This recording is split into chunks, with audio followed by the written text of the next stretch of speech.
Всем салам алейкум, всем здравствуйте, дорогие слушатели и дорогие зрители.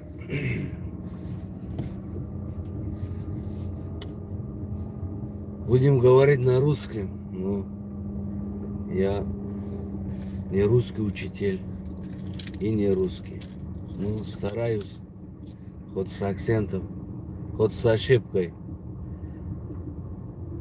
говорить свое мнение, которое я в последнее время вижу и слежу, что происходит.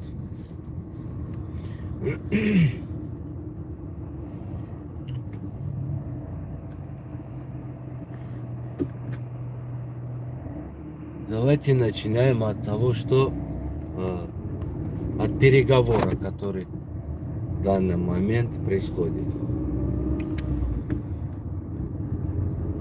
И война это или операция какой-то военная.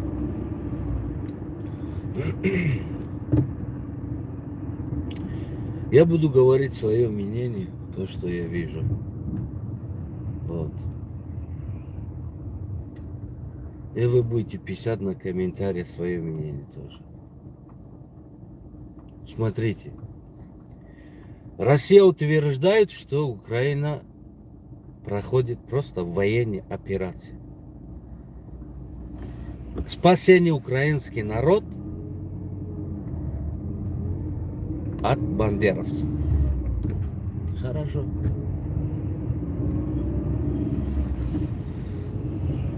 В 24 году напали на Азию под предлогом наши деды были басмачами. Убили их, уничтожали. Они сами одевались этой формой басмачской и нападали на мирных жителей, убили детей, насиловали. Это рассказ мой дед, когда говорит, были столкновения с басмачами, простые жители. Ночь. Пришли воровать, убивать. Ну, у них тоже были потери. Убежали, не смогли забрать свой труп. Да? Потери свои не могли забрать. Потом утром мужики пошли, говорят, там открыли. Под этой закрытой там басмаческим. Ну, они национальная наша одежда. Ну, это сейчас говорят русские, это басмаческая одежда. Ну, допустим, пусть будет русский. То, что говорили, это басмаческим одеждам. Там валяется русский басмач. Русский, натуральный русский. Вот. Под одежда басмач пришли, убивали. Просто простых жителей, детей убивали. Жестко, причем не такой, жестко убивали.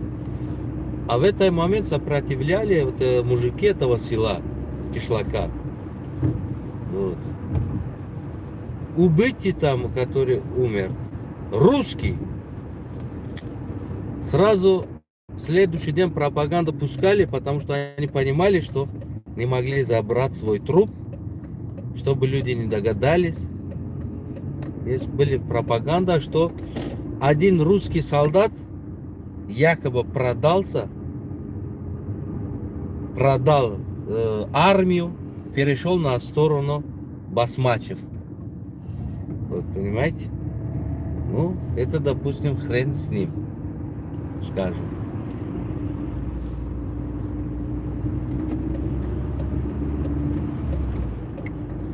Ну, история обманка была всегда.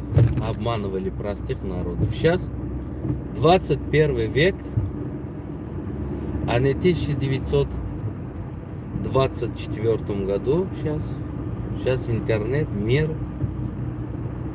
Весь мир объединен на одну телефон, можно сказать. Я разговариваю, все вы видите, слушаете. Будем говорить сейчас об Украине, то, что происходит в Украине.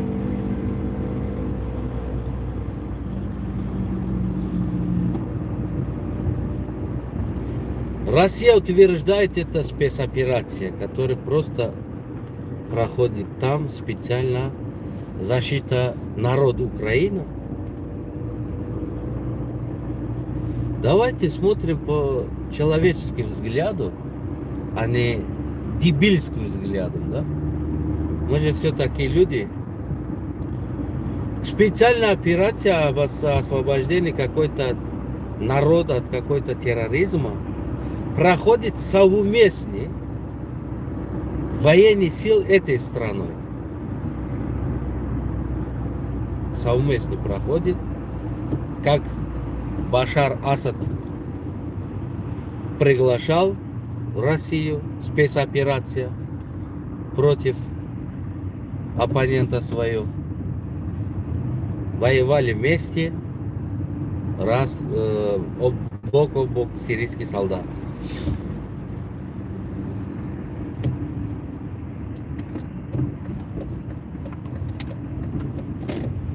Ну,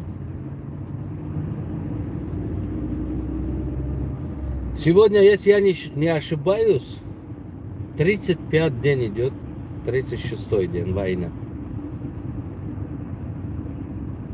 За 30, за 35, за 36 день, который идет бой, ни одного бандеровца русская армия не мог поймать и показать в телевизоре. Вот почему мы здесь. Понимаете? Вот почему мы здесь. Что происходит тут? Ни одного ущемления прав человека в Украине. Ущемление прав человека не могли показать. Не могли. Ни одного бандеровца не нашли, чтобы вот так показать, сказать, вот, ну ладно, в 24 году, когда напали Азию, вы могли переодеваться, по ночам убивать, а потом завтра как будто вот приходили вы на спасение, людям раздавали хлеб там, сказали, во, они басмачи, они вас вот так убьют, да? А сейчас вы не можете этого делать, чтобы что-то показать. Значит, этого нет. Россия отрицает, это спецоперация, а не война здесь. Кто говорит тут война? Нет, мы спецоперация. В каком спецоперации используется ракета, танк, самолет, вертолет? Если это не война. Где вы видели, вот, спецоперация где-то проходит совместно, ну, на, скажем, ликвидирование на какой-то группировке, на что-то, да?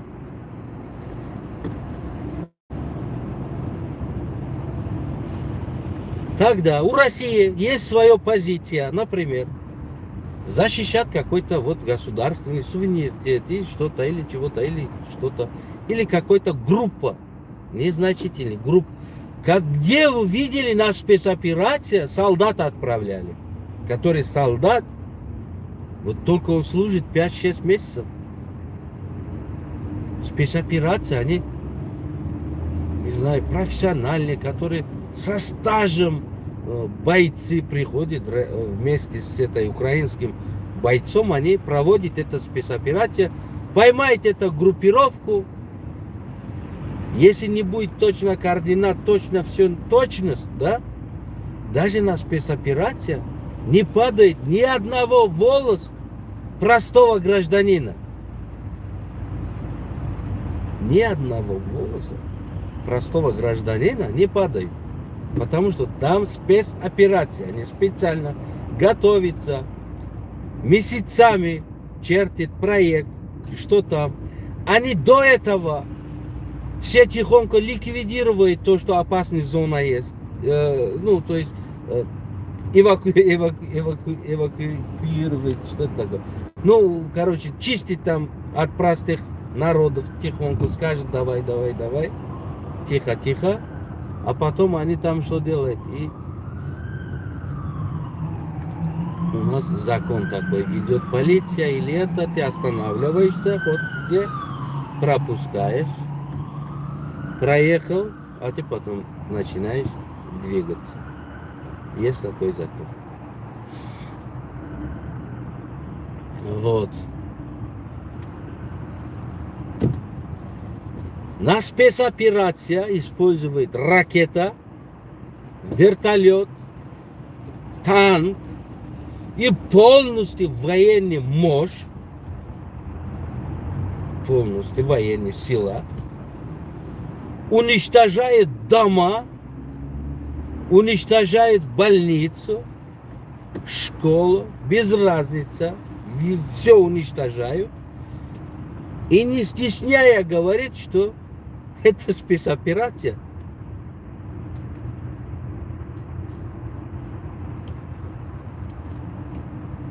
Это реально война Сирия-2. Просто там в Сирии были какой-то оппоненты там, против вас, против Башар Асада, да? А тут нету никого. Тут народ, тут полномасштабная война между Россией и Украиной, я вижу.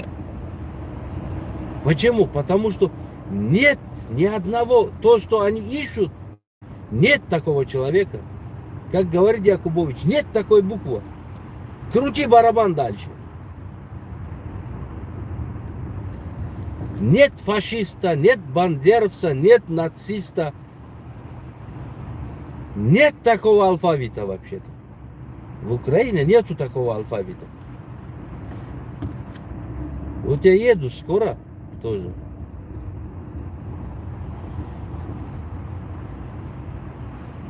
Нет такого алфавита. Понимаете?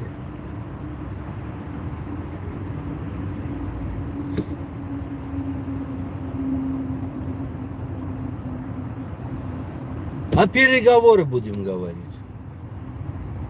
Россия проводит спецоперацию и переговор о прекращении огня идет. А там же спецоперация. Какого хера тогда прекращение огня может быть речь?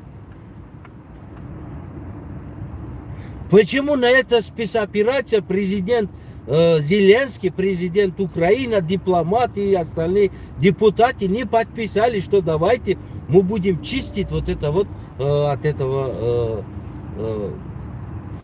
нацистов нашу Украину, да? Давайте помогайте нам чистить.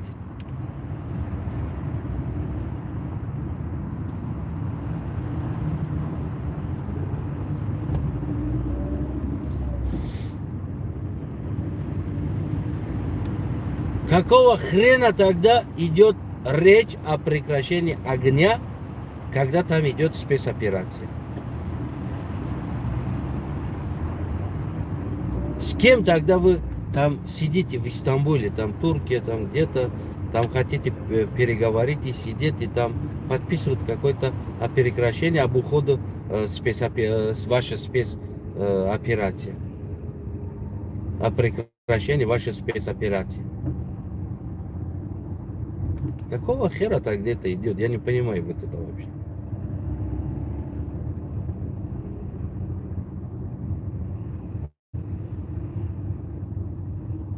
С кем тогда вы сидите там?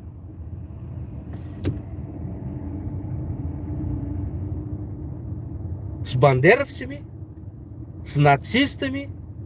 Все, у нас сил не хватает, вас уничтожат нацисты. Давайте мы с вами подпишем договор, а мы уходим обратно с 20 тысяч потерями солдатами, спецоператчиками там, которые приходили вас, хотели спецоперацию делать.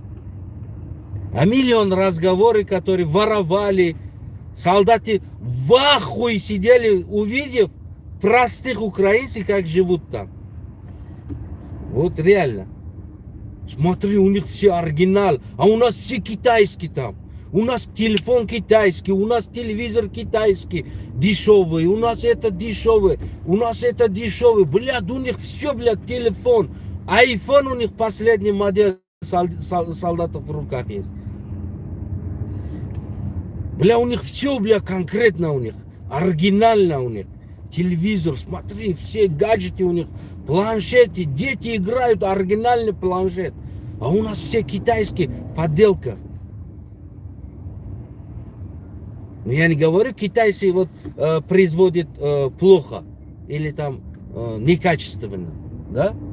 Китайцы тоже производят на вкус каждого страна, какой они есть. Да?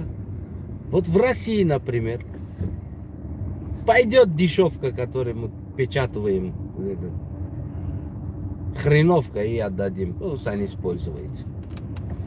А Европа требует качества, есть контроль. Поэтому давайте сделаем на Европу, значит, качественный контроль, чтобы они проходили там. А в России нет контроля, нет, все вор, таможенный вор, полиция вор, там вор сидит, голодный. Отдадим 10 тысяч рублей, и наш КамАЗ проходит целыми КамАЗами телефон. Подделка. Продадим на рынок их. Они купят русским все равно же. Русские бессмертные все равно, да? Купят они.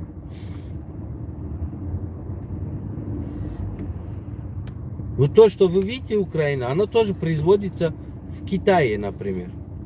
Тоже в Китае производится. Но европейским требованиям. Европейским требованиям. Вот такое качество мы купим. Нет такое качества, не купим. Есть сертификат на это, гарантия, мы купим. Нет, не купим, извините. Мы фуфло свое народ не гоняем. А там что? А там ты пошел, отдал там одного Ваня алкаша, который в формах там стоит на пограничной зоне. Отдал ты там 100 тысяч рублей. Не только КамАЗ пропустит, и даже на один ночь к жену тоже пустит. Говорит, давай, ты уставший с дорога. Ты дал 100 тысяч, братан, отдыхай у меня дома. Жена одна дома сейчас, я на работе. Ты спи там, пусть тебе жена накормит, и потом иди дальше. За деньги вот так идет.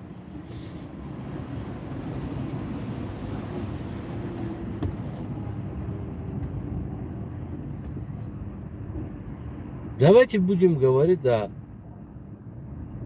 власти российские или российские и украинские. В Украине есть один президент, один власть, депутаты, там у них свое, разные партии. Все советуются, говорит президент вот так действовать надо. Советами они действуют вот так, как действует президент. Слова президент, подпись президент отправляет куда, кому надо. Иди туда, иди там, иди тут, садись и говори. Это переговорщики сейчас, которые идут туда и переговаривают. Ихние слова – закон. На весь украинский народ. На весь украинский народ.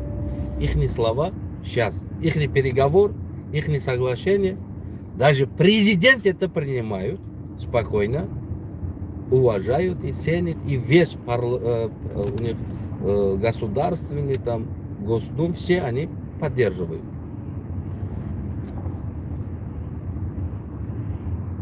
Теперь идем в Россию. Путин президент.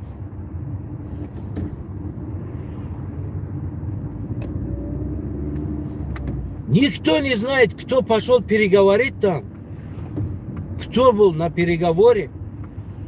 Никто, даже Соловьев не принимают и не уважает этих депутатов или этих переговорщиков, которые они были в переговоре. Никто.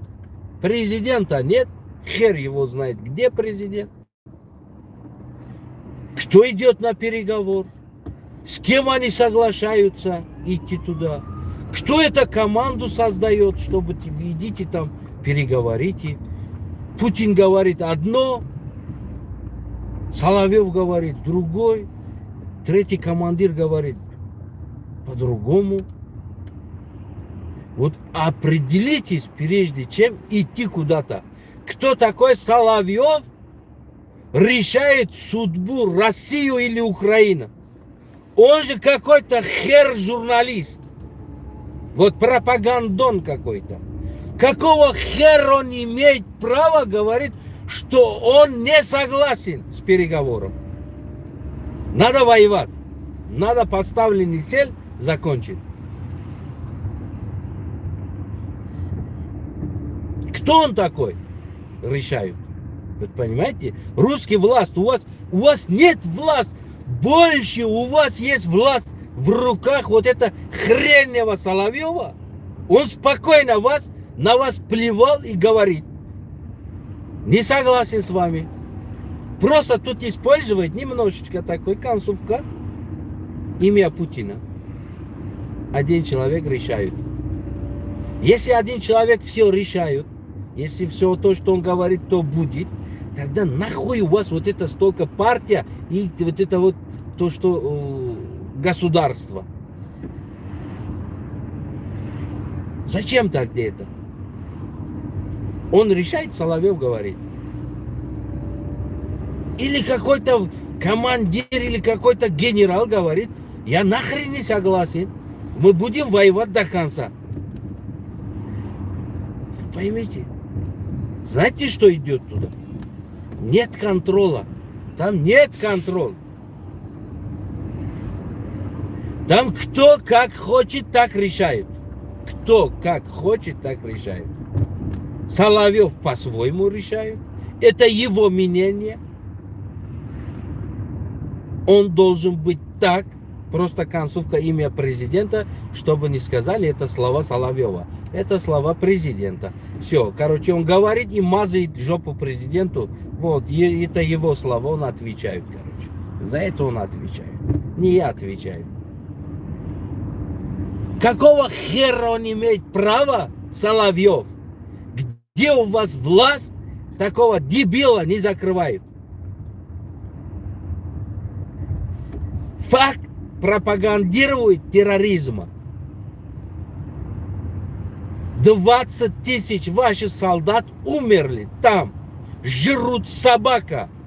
Такие видео еще вы, наверное, в интернете не видели. Не выкладывают это в интернете. Это просто ребята знакомые вот отправляют видео, говорят: вот посмотри, что творится. Жрут волки, жрут, вот, кому не лень, птицы жрут, клюют там. Понимаете? 20 тысяч ваших солдаты, простые, спецоператсники. Спецоператсники они. Валяются в полях, столько танков, вертолетов.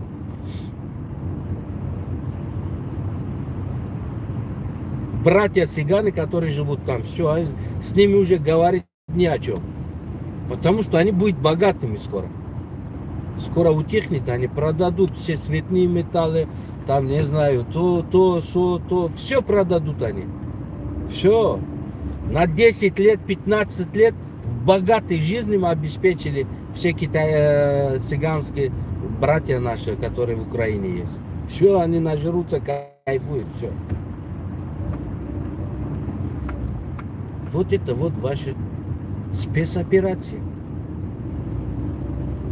Война, конкретно война, которая вот идет. Это спецоперация. Это спецоперация. Понимаете? Это не спецоперация. Это в прямом смысле война двух государств, которые Россия напал туда. Ворвался со своей вот это вот солдатами, оружиями.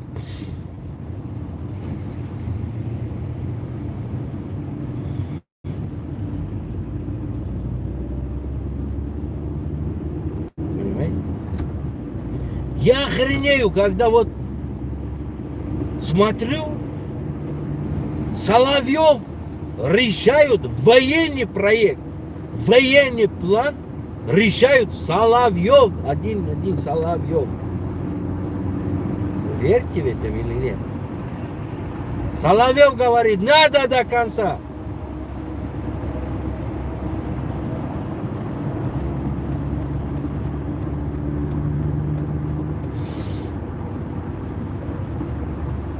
Мы идем до конца, мы решаем до конца. Дает им такой портал государства, канал дает. Из государственного канала выходит, вот, я говорю, давай, мы будем бить до конца.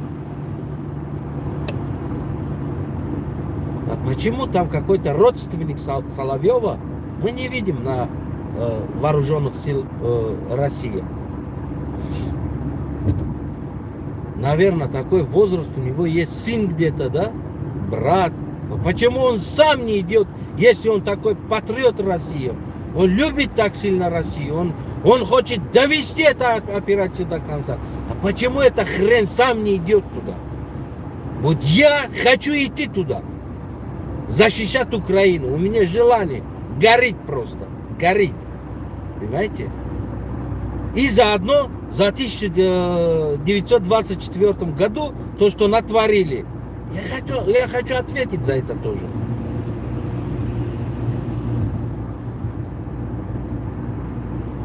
Убили, насиловали, убили наших дедов, насиловали наши бабушки там, и убили сколько. Это мусульмане, они никогда не забудут. Даже 100 поколений проходит, они не забудут. Мы не забудем этого. Уничтожали нашу историю, уничтожали наше, то, что были у нас. Да? Наша литера, алфавит уничтожали. Пихали русский. Сделали врагом наши деды для нас. Снимали фильмы про них. Да? Они враги, а вы русские. Ой, вы спасители наши приходили, да? А что думаете, мы дураки растем, да, на этом свете? Да?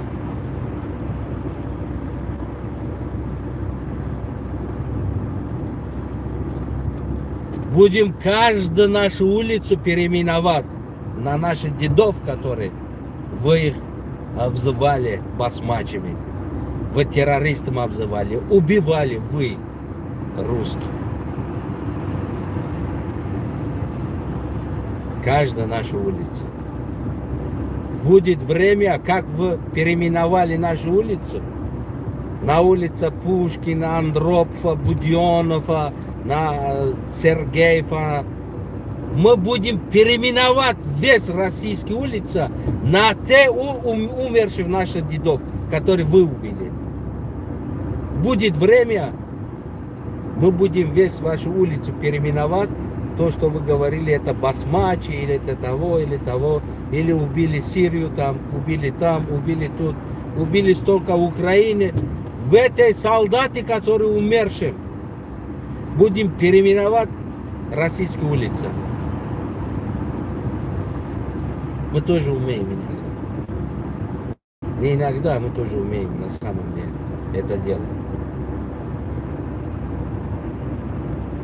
Теперь вы будете жить немножко на улице Махсум Астана, да? Улица Одина. Вы будете немножко жить. Мы будем переименовать теперь у вас. У меня такое желание горит там. Идти.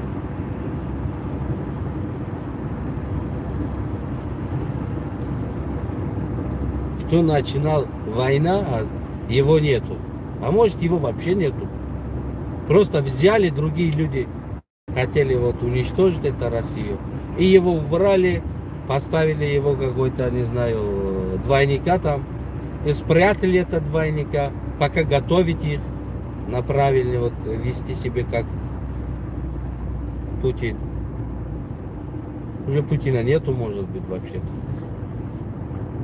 А русским-то без разницы, что творится там. лишь бы был сахар. Мама, я в плену. Сынок, это правильно каждым погибшим солдатам в войне в Украине отдает по 3 миллиона рублей. Сын говорит, я в плену.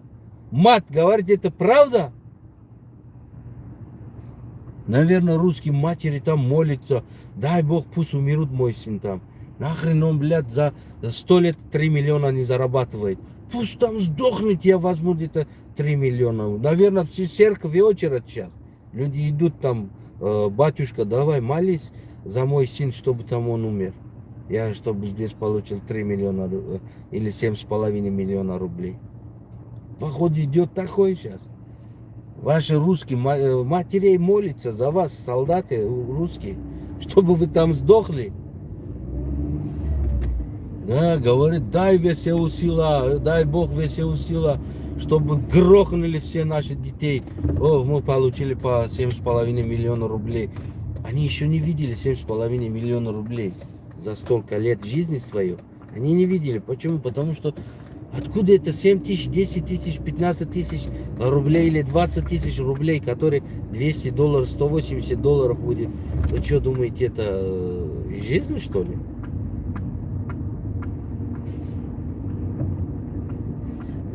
Это жизнь. Представляете, 7,5 миллиона рублей. Он еще жил столько, еще столько денег он не зарабатывал. Матери русские молятся, ой, дай Бог, чтобы мой сын там сдох. Дай Бог ВСУ сила. Давай ВСУ, ВСУ. Они как футбол, походу, сейчас сидит. Вместо того, чтобы болеть на своих детей, чтобы они победили. Они молятся, чтобы они там сдохли. Получить 7,5 миллиона рублей. Вы понимаете это? Или нет?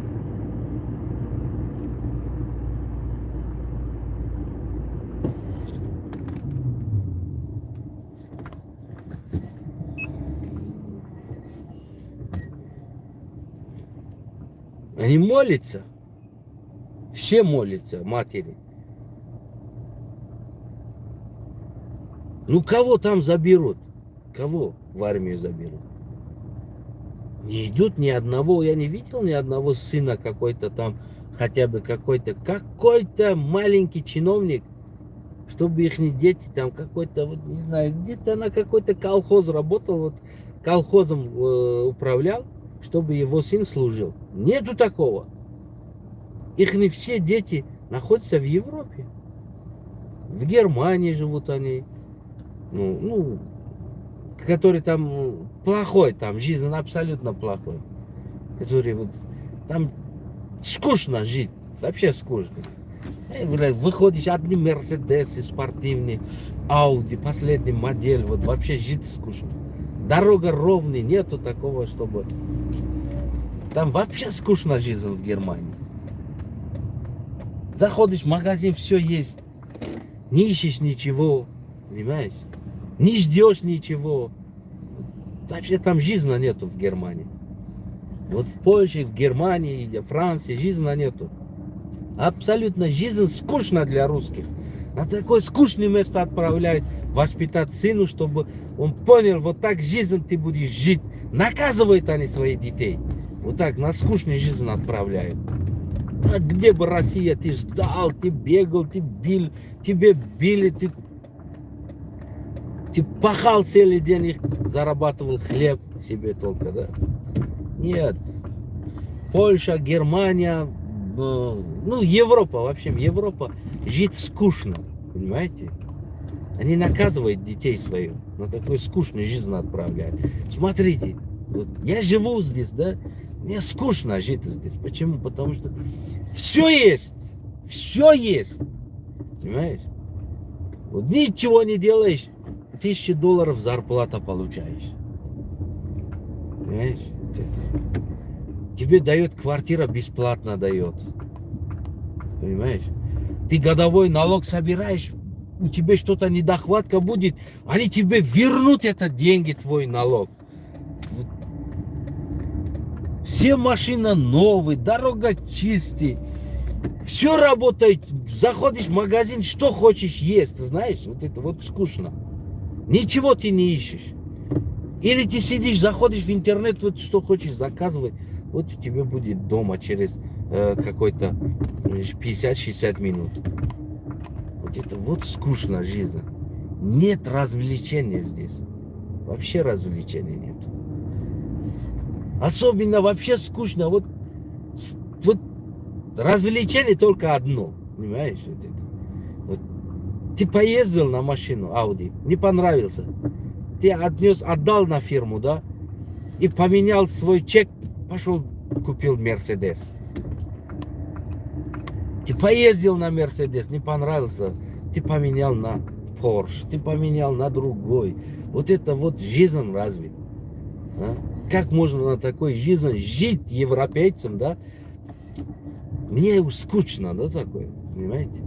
Вот на такой скучной жизни они отправляют своих детей, говорит, вот идите, смотрите, как европейцы живут, какие они скучно живут, все у них есть, вот ничего они не ищут. Машина иногда тебе подарит, вот говорит, возьми, поезди там, зачем мне эта машина?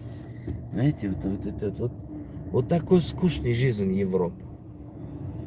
Очень скучная жизнь. Никогда ты не нуждаешься на деньги. Это, блин, вообще скучно. Вообще-то скучно, что ты никогда в деньгах не нуждаешься. Понимаешь? Не как русский, чтобы ты нуждался в деньгах, у тебя денег нету, да? Вот.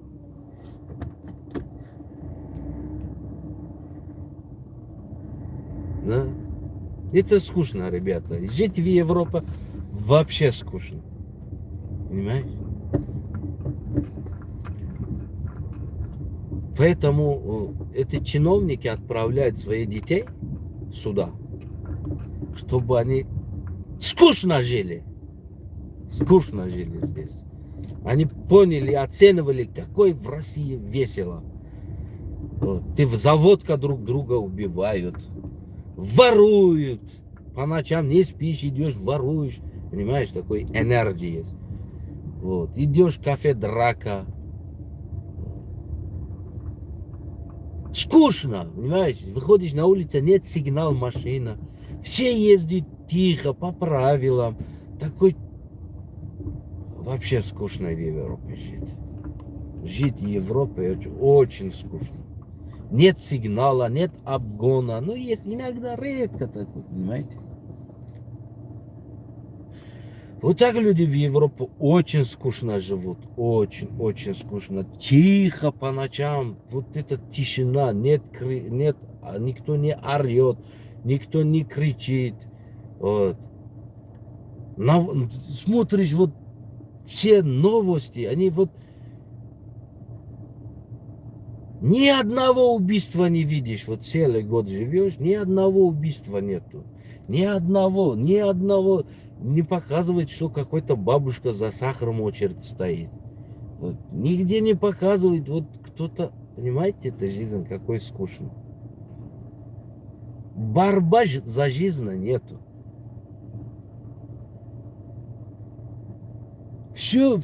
Вот деньги надо, на тебе деньги, да? Иди в магазин, что хочешь купи. Никто ни с кем не разговаривает, не дрется, на касса на очередь не стоит, не прыгает друг друга, не орет. Вот это вот жизнь скучная, действительно. Выходишь, у тебя подъезд чисто, дорога чисто у тебя.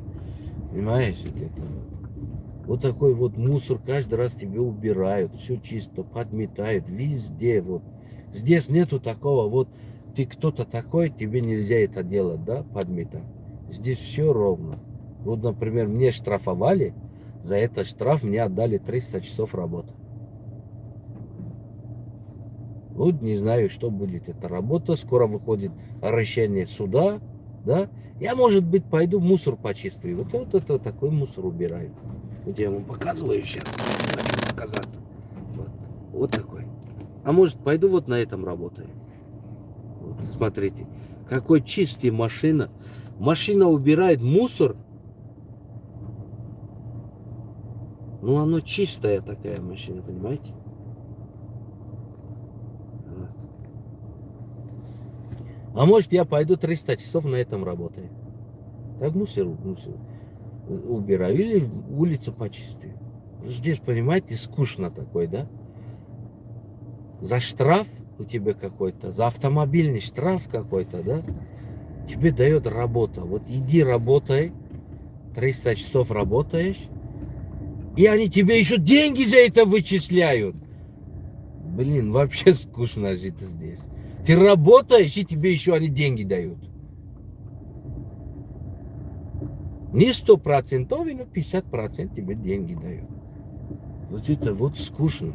Ты сделал какую-то ошибку автомобильной, ну не знаю, например, какой-то ДТП неправильно сделал ДТП, тебя отдает 200-300 часов, 400, иногда 500 часов работа, но они тебе еще 50% деньги вычисляют. Понимаешь? Вот это вот очень скучно жизнь. Вот ты получишь еще деньги. Поэтому российские депутаты, российские чиновники отправляют своих детей сюда наказывать. Чтобы, на, сынок, идите там, вот и учись там. Я тебя так наказываю. Я тебя отправляю на скучную жизнь, которой ты будешь там жить вообще-то хреново. Не будет развлечений никакой у тебя. Ты там будешь жить вот такой жизнью. Поэтому это чиновники отправляют детей своих в Европу. Так что, дорогие слушатели и зрители, будем вам говорить четко и ясно, своими, как они говорят, своими именами. Украина, полномасштабная война идет, конкретно вторжение. Это государство, другое государство, война. Я первый раз в своей жизни видел, или слышал, или видел, точнее. Сука, эта спецоперация проходит ракетами, вертолетами, танками, понимаете? И срочниками плюс. Это спецоперация. Я первый раз видел. Хоть Россия будет называть как, но весь мир знает, это война. Конкретно война. Давайте требуйте русские матери. Пусть эти депутаты, это то, кто они начали вот эта хреновая война, пусть они свою детей забирают из этой скучной жизни Германия, Польша, Австрия, Швеция, Франция, пусть они заберут детей свою, да? Пусть отправляют на это спецоперацию. Пусть их дети это делают. А почему ваши дети делают? А вам обещают 7,5 миллиона? Все? Вы знаете, что их дети, а может быть за 10 дней в Европе или месяц их жизнь 7,5 миллиона? Или, скажем, вот это вот за год они, 7,5 миллион, их дети просто так тратят здесь, кайфуют, ходят. Или их жены. А вы, дорогие русские матери, просто за деньги молитесь там, чтобы ваши дети сдохли там, и вы получили это деньги. Это говорит, что нищета вас толкает туда, куда не надо. Понимаете? Это нищета вас толкает туда, куда не надо. Вы молитесь за смерть вашего сына. Я гарантии даю за это. Все равно ваш сын приходит домой, что будет делать после службы? Ничего, идет там, алкаш будет, на какой-то стройке работает, где-то там, не знаю, там работает. Сколько зарабатывает? 40-50 тысяч в месяц зарабатывает. Что будет это? Да пусть лучше там сдохнет и 7,5 миллиона получат. И дальше жить. Еще нарожайте.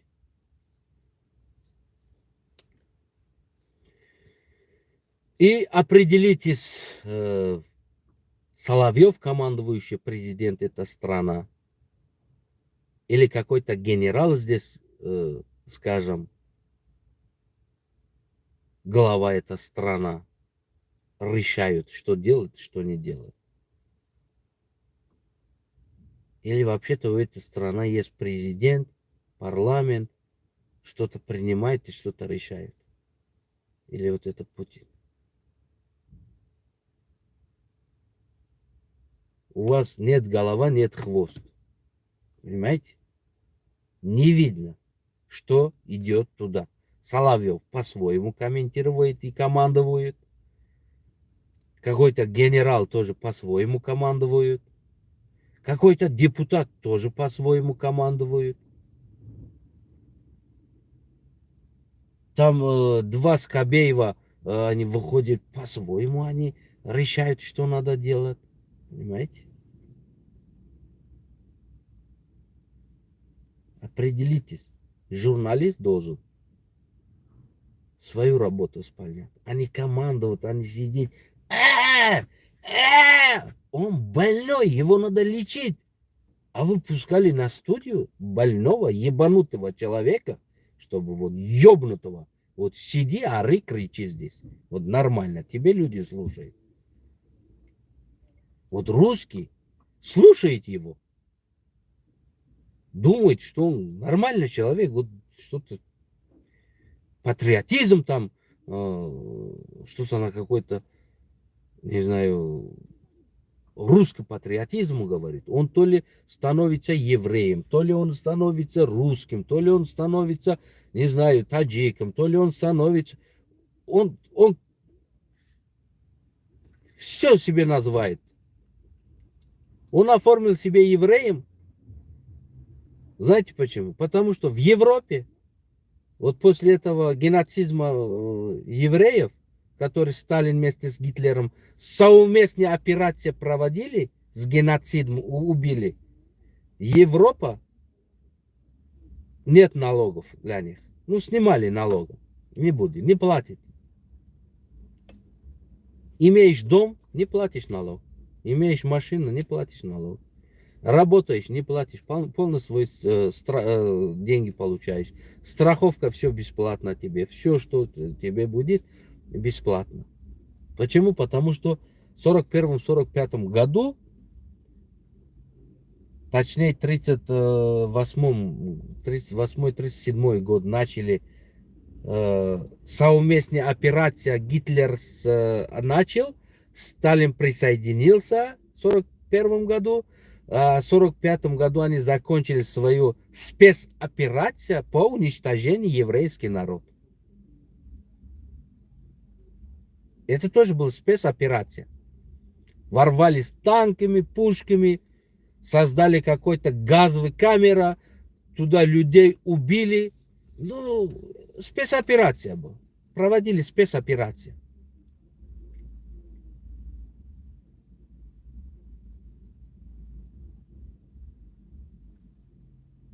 Вот. За это Европа до сих пор все снято. Поэтому этот ваш Сагавьев, он оформил себе какой-то евреем на паспорт, да? Нашел кого-то, бабушка себе нашел, дедушку нашел какой-то. Вот и пришел здесь, чтобы он не платил на свою дачу, вилла, которую он имеет, чтобы налог не платил за это. Бесплатно жить хотел, оформил себе евреем. Все. Вот такой жизнь идет, ребята. Там полномасштабная война, там нет никакого операции, я вам даю гарантия. Вот. И эти переговорщики, кто, хер его знает, кто они, кто их отправил, что будет дальше, никто не знает.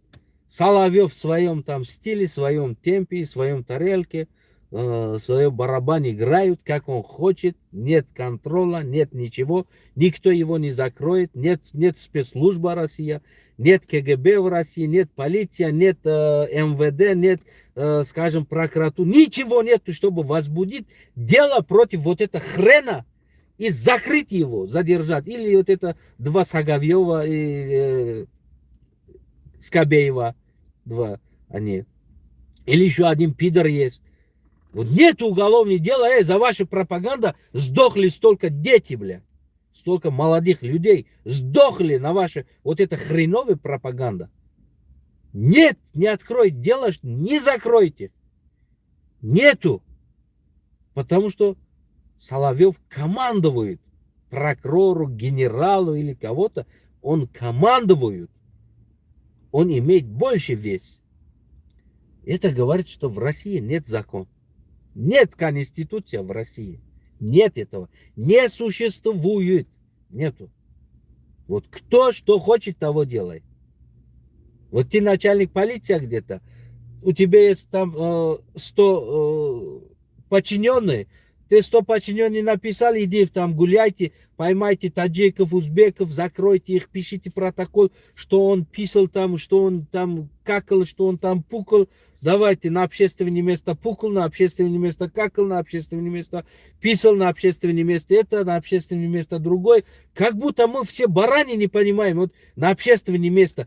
У меня больше 300 протоколов за один год последний в России. Больше 300 протоколов. Не один год. Где-то за 3 года последний. 2,5. Больше 300 протоколов, что я писал на общественное место. Вы понимаете? Идите, ищите. Если это протокол идет в компьютере, там, в базах, да? Вот откройте это фамилия Астанаев Акмал. Вот это вот. Откройте. 300 протоколов писал я на общественное место. Просто писал. Вот такое я пишу, оказывается. Вот везде пишу. Там, на общественное место.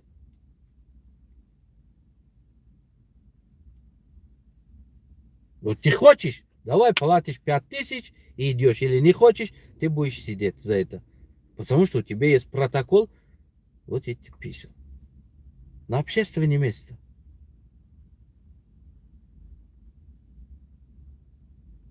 Понимаете? Вот в 7 утра я выхожу из дома, поймают меня, оформляют, что я писал на общественное место. Вот какой баран, я говорю. Эй, командир, ты какой баран. У меня здесь дом, я живу вот здесь. У меня квартира здесь снимаю. Вот 7 утра. Я неужели у себя дома не писал, вышел на улицу писал. Я говорю, что ты оформляешь вообще-то? У тебя есть голова? Да, не похрен, говорит, давай. Или дай 500 рублей, иди, или уже рано утром, 7 часов, дай 500 рублей и иди. Понимаете? Вот такой в России жизнь. Они собирают деньги, давай, ты собирайте месяц мне столько, отдайте, а дальше ваши проблемы. Начальник говорит, дай 500 рублей, собирайте по 500 рублей, подчиненные по 1000 собирают. 500 себе, 500 начальник. Нет закона, нет. Нет, спокойно, нету этого закона. В России нет конституции. Если был бы конституция, давно закрыли бы вот это пропагандонов, которые вот пропагандировали война, война, война, война, уничтожение, война. Вот это закрыли бы. Открыли бы дело. Но дальше больше. Всем салам алейкум. Это война, называйте своими именами. Нет никакого спецоперации. И на спецоперации не разрушается дома, школа, не заходит туда бомба, ракета, танки, вертолеты, самолеты, понимаете? И армия туда не идут, срочники. На спецоперации идут специально подготовленные 100-200 человек, группа. Заходит совместными договорами этими государствами, совместно с этой военным они проходят и это спецоперация. Это не спецоперация вторжения, не предупреждая чужой границы. Это не спецоперация. Не спецоперация. Это война конкретно. А если это спецоперация, какого хера вы идете договариваться? Что вы договариваетесь, вы закончите свою спецоперацию?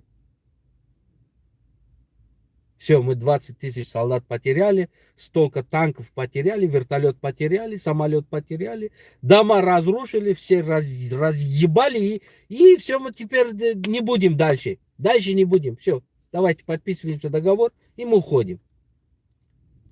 Соглашайтесь на наши условия, у нас такое-то условие, а вы соглашайтесь, а идите дальше.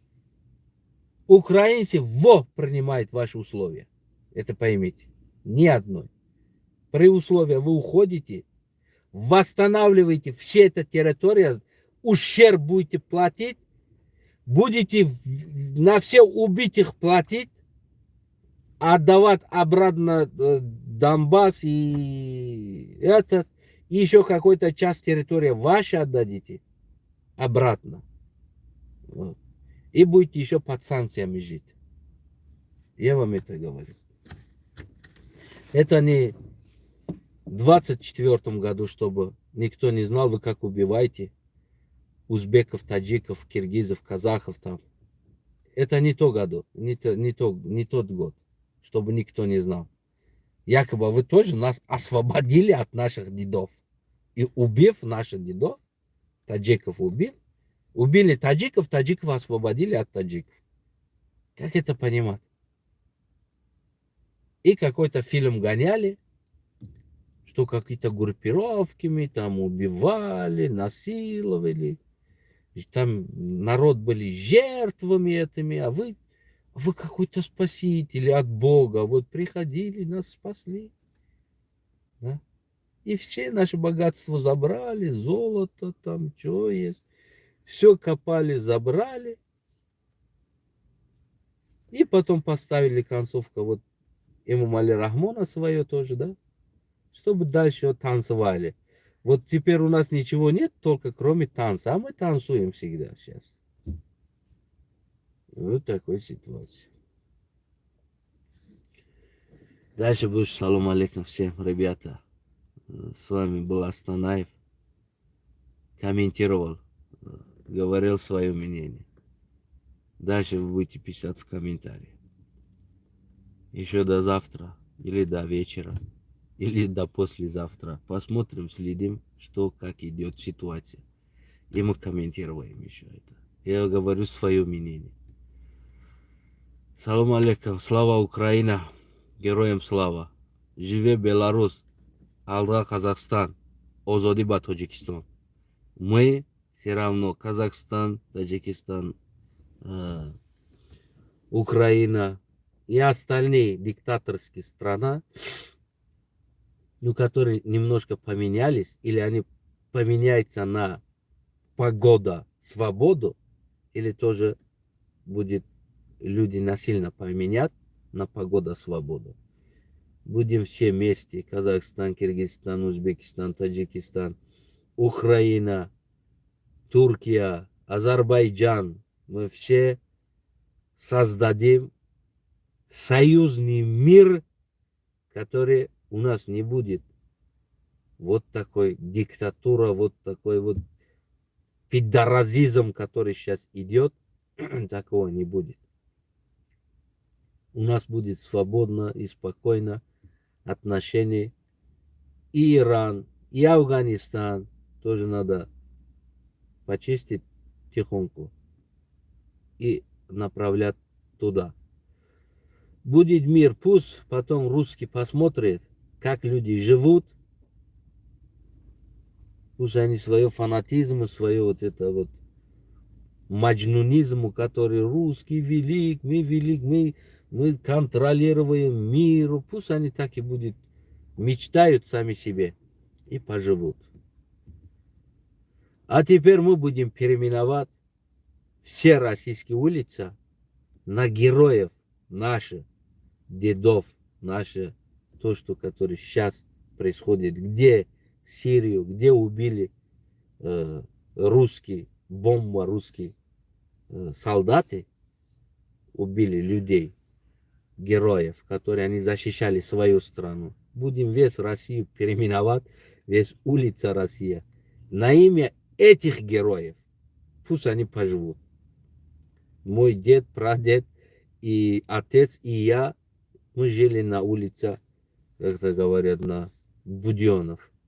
Теперь мы будем поменять, там, поставим имени этих героев, пусть русские поживут на наше название. Вот такой надо делать. Я реально говорю, вот так надо делать. Он убил и азербайджанов, он убил и грузинов, он убил и армянов. Надо все улицы переименовать вот на этих имена, которые они убили. Которые они, их назвали басмачами, их назвали террористами, их назвали вот фашистами. Вот это именно. Центрально-московскую улицу надо переименовать на Степана Бандера. Я вам гарантирую. Вот это вот центральная площадь, главная улица, надо переименовать на Степан Бандера. Улица Степана Бандера. Надо переименовать это. Надо сделать так, чтобы они поняли. Салам алейкум. Я начинаю шутить. У меня тоже так-то талант, скажем, вот это вот актерский, скажем, вот, есть талант. Я начинаю шутить какой-то, а потом идем дальше в шутки. Сейчас я серьезно разговаривал, а это тоже серьезно сказал. Надо вот эту центральную улицу в России, это главная улица, надо переименовать на Степана Бандера. Вот тогда не поймут русский. Салам алейкум всем.